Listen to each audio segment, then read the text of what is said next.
It's time for another first page test. Of course, you could look at the cover, you could read the title, you could do whatever you want, but today we're going to open up to the first page and we're going to see how this book opens up and see what we really think about it.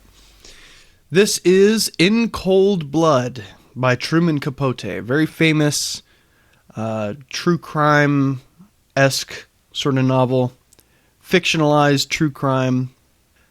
Here is the first page. The village of Holcomb stands on the high wheat plains of western Kansas, a lonesome area that other Kansans call out there. Some 70 miles east of the Colorado border, the countryside, with its hard blue skies and desert-clear air, has an atmosphere that is rather more far west than middle west. The local accent is barbed with a prairie twang, a ranch hand nasalness, and the men, many of the men, wear narrow frontier trousers, Stetsons, and high-heeled boots with pointed toes. The land is flat, and the views are awesomely extensive. Horses, herds of cattle, a white cluster of grain elevators rising as gracefully as Greek temples are visible, long before a traveler reaches them. Holcomb, too, can be seen from great distances. Not that there is much to see, simply an aimless congregation of buildings divided in the center by the mainline tracks of the Santa Fe Railroad, a haphazard hamlet bounded on the south by a brown stretch of the Arkansas, pronounced Arkansas River, on the north by a highway, Route 50, and on the east and west by prairie lands and wheat fields. After rain, or when snow falls thaw, the streets, unnamed, unshaded, unpaved, turn from the thickest dust into the direst mud.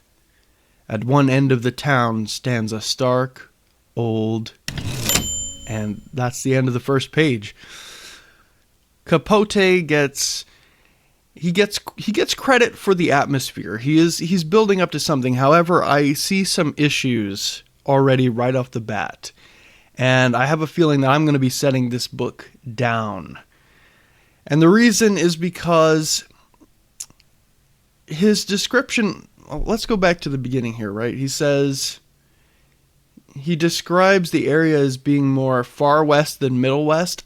That's kind of too vague. He's not really painting a picture. It's sort of a shortcut there, linguistically.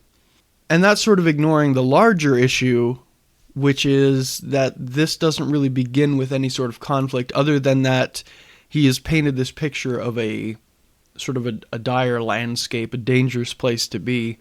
And I assume what follows is going to be a dangerous situation. But he has brought very little conflict into this opening. He has given me very little reason to care about this landscape. This is kind of more on the level of a landscape portrait, and that's fine. That's fine. You can do that, but as it stands, I'm not really interested. I'm interested mostly in the story. I'm interested in what happened and why it happened and what's going on. So, yeah, I'm not really feeling it on this one, guys.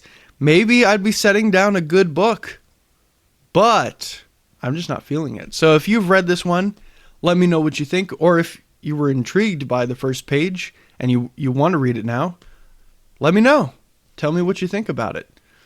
Maybe you feel differently about the first page, so we'll see. But I think I'm setting this one down.